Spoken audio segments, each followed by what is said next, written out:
अच्छा या तो रवायत कमजोर है बुजुर्गान मोहतरम तो मैं छोड़ देता हूँ, मैंने तो बुजुर्गों से सुना है, उलमाए किराम से सुना, आपकी खिदमत में पेश कर रहा हूँ।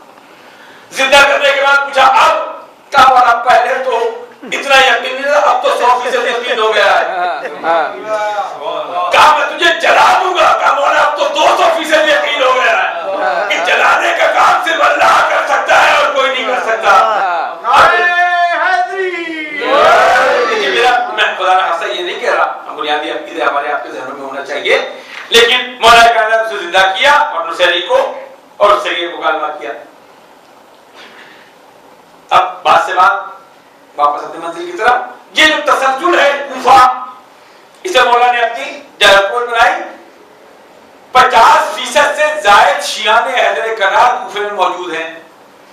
कूफे के बारे में गलतफहमी है कि कूफे के लोग वफादार नहीं होते और उन्होंने बुलाया और कत्ल किया। इसमें पिछले साल भी अर्ज कर चुका हूं। जिस कूफे को आप इल्जाम देते हैं, कभी जाके शोहदाए करबला की फहरिस्त उठाकर देखिएगा।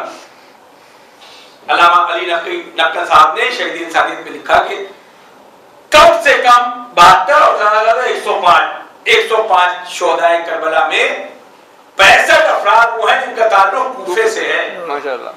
मदीने से चले कोई साथ नहीं था, कोई कूफी साथ नहीं था, कूफे का रहने वाला।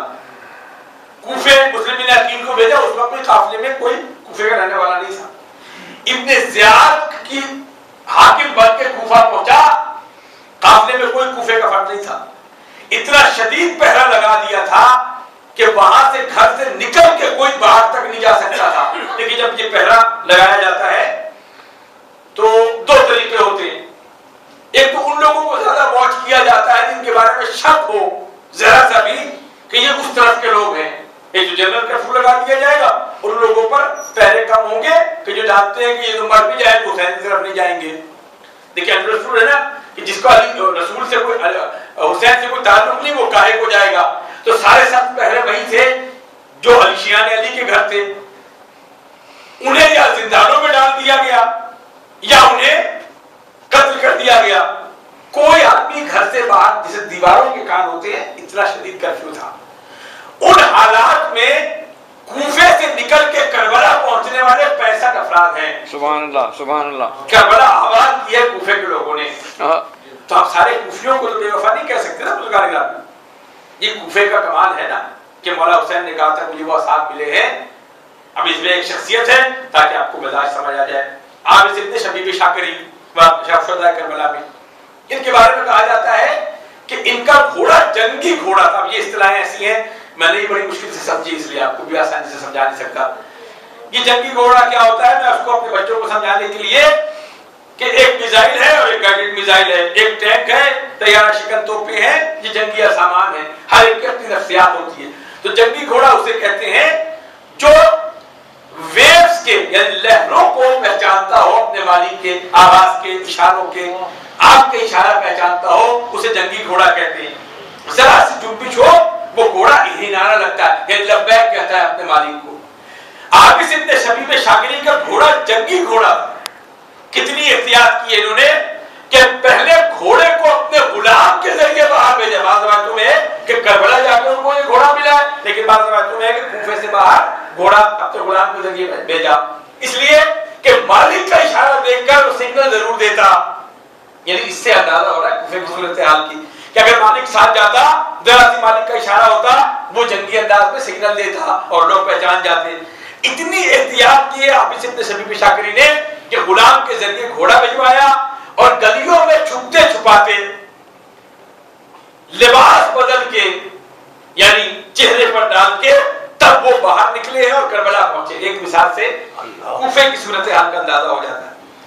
उस कूफे में जो शियाने हैदर करार हैं उनका क्या हाल होगा बुजुर्गान मोहतरम, इससे आप अक्सर जान सकते हैं। अभी कराची में जुलूस में धमाका हुआ बुजुर्गान मोहतरम, कितने फासले पे आप हैं, कोई दिल ऐसा होगा जो उनके साथ न धड़का हो बुजुर्गान मोहतरम। 1400 साल के बाद देखिए ये फ्रीक्वेंसी है जिसका बदल कोई नहीं। अभी भी आप जाए रास्ते में फकीर भीख मांग रहा हो, लाख अंदाज से वो मांग रहा हो, आप तवज्जो नहीं देंगे, लेकिन जरा उसने पलट के कहा कि दे मौला हुसैन के नाम पर। दरवाजे पे कोई दस्तक दे दे कि मौला हुसैन के नाम पे कुछ दे दे, मुझ जैसा कमतर शिया भी हो, यानी जिसे नॉन प्रैक्टिसिंग शिया भी बहुत से हैं, वो भी जब नाम आता है तो तड़प जाते हैं ना।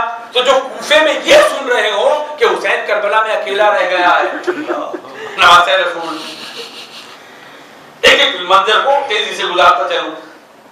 अमीर शाम के हुकूमत में आने के बाद जरा सोचिए कि जिनके दिल में अली की मोहब्बत होगी, अली का हक मार के जिस तरह वो हुकूमत में बैठा होगा, उस वक्त क्या कैफियत हुई होगी। फिर इस कैफियत को कचूके कैसे कैसे लग रहे हैं।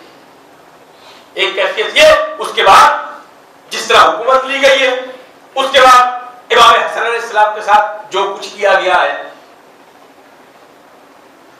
और ये एक अजीब हवाला है कि इमाम हसन अलैहिस्सलाम जब जख्मी होने के बाद जिस घर में पनाह ली है वो मसूद सकाफी यानी अमीर मुख्तार के चचा के घर पनाह ली है। और रवायतों का तज़किरा यही कर दूं ताकि वहां से अंदाजा हो जाए, उसको मुख्तलिफ अंदाज से बयान किया गया। अच्छा, जो कुछ बयान किया गया मुख्तार के बारे में बुजुर्गान मोहतरम, उसके बारे में गुजारिश कर दूं कि जो बयान करने वाला है उसके दो रवैये। जिसका कोई मारा गया होगा वो अमीर मुख्तार को हीरो तो नहीं कहेगा, साफ सी बात है माशाअल्लाह। जिसका कोई भी मारा गया हो, अच्छा ये घबराइएगा नहीं, ये ना समझिए कि औलाद यजीद जिंदा नहीं है। 17 बेटे थे जब वो इस दुनिया से रुखसत हुआ। 17 बेटों की कोई ना कोई तो औलाद होगी ना। कमाल तो ये सानिया जहरा का है कि यजीद के नाम को ऐसी गाली बना दी कि अब उनकी औलाद भी अपने आप को बाप से नहीं जोड़ती गुज़ार मोहतरम।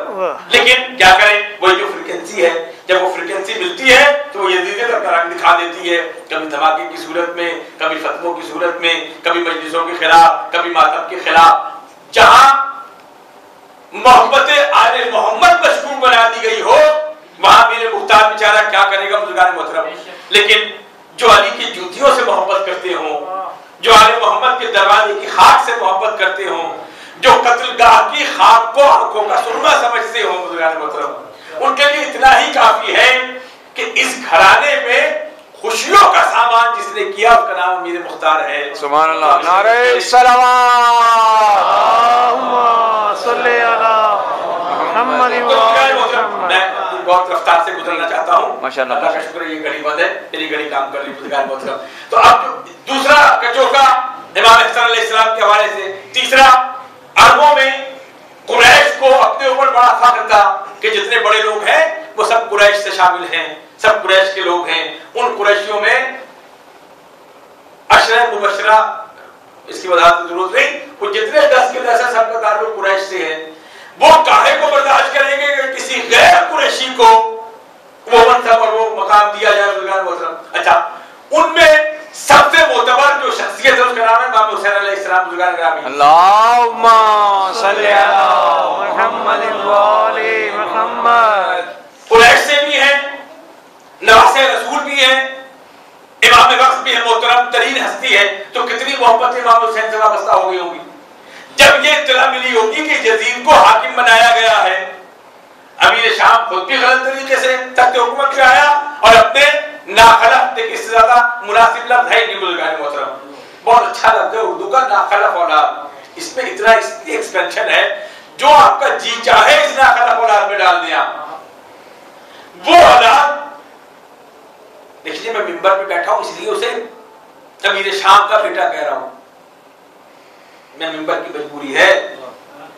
अगर नहीं समझेंगे बुजुर्गान मोहतरम तो और ना बोला जाए इख्तियार करूंगा कि वो जिस अंदाज से उसको बिठाया गया वो भी एक कचूके शिया ने हैदर करार के दिल पे। उसके बाद इमाम हुसैन को करबला में कत्ल कर दिया गया।